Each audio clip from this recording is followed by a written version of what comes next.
Thank you, Government Spokesman. Good afternoon, members of the press present here today. I'll be giving an update on coronavirus disease 2019, COVID-19.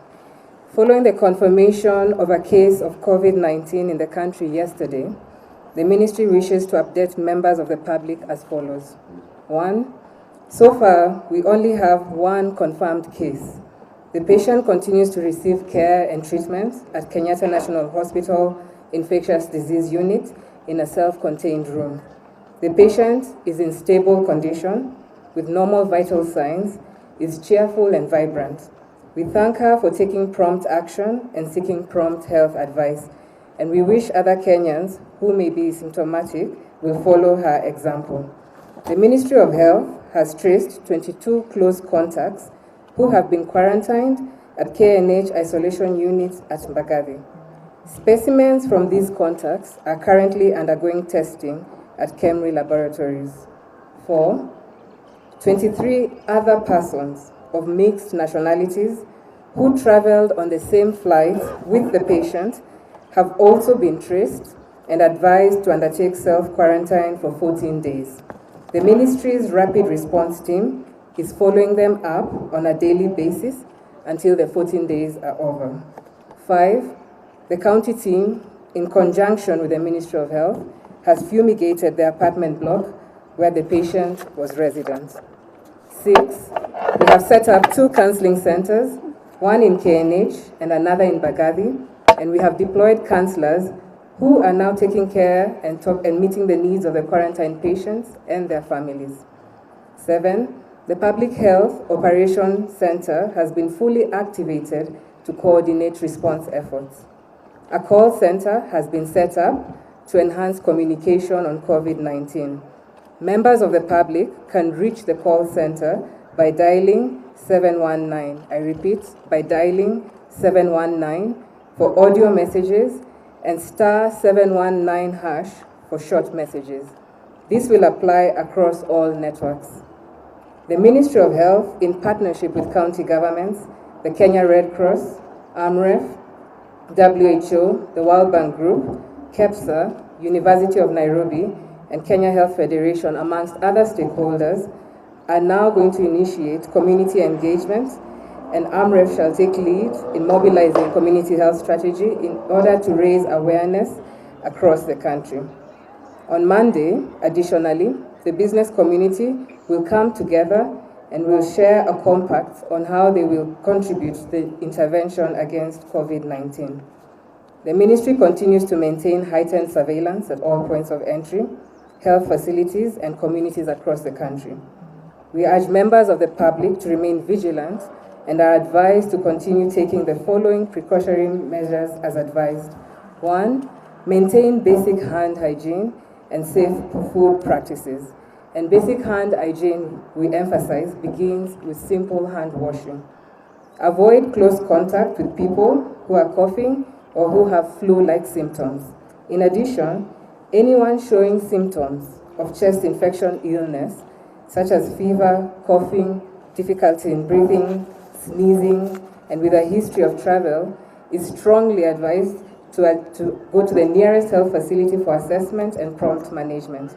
In addition, anyone with recent history of travel is strongly advised to self-quarantine for 14 days and promptly report to the nearest health facility in case they develop any of the above symptoms.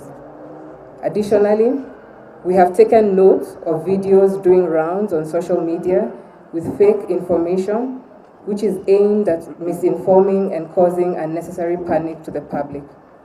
We wish to inform the public not to consume information that has not come from official government communication channels. And these are at MOH Kenya and at Spokesperson GOK. The fake and alarming videos have been forwarded to the DCI for investigations, arrest, and prosecution of such individuals. As I conclude, I would like to assure the public that the government is doing everything possible to manage this situation, and I therefore urge everyone not to panic and to continue to observe preventive measures as outlined by the Ministry of Health. Thank you. Last question.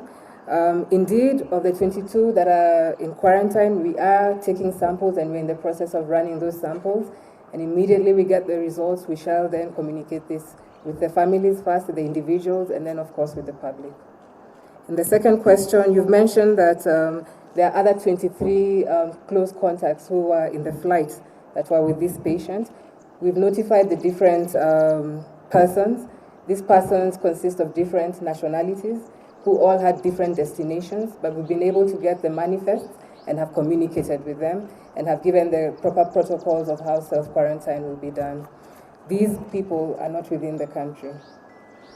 Concerning the fumigation that was taking place, indeed, we are advocating for interventions that deal with prevention and hand washing and hygiene. And the fumigation process that took place, we have confidence we'll be able to ensure safety.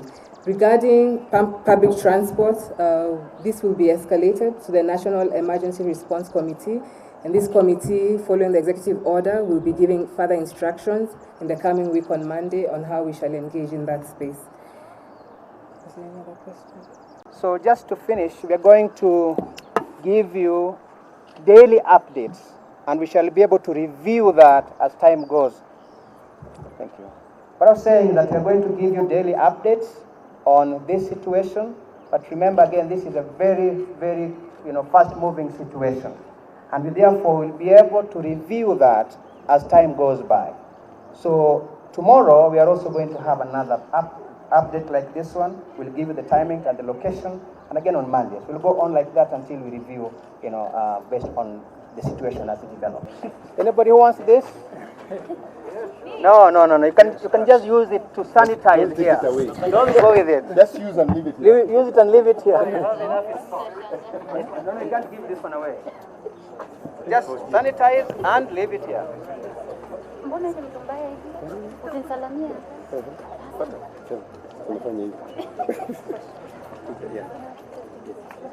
How come you didn't ask? I was asking any question.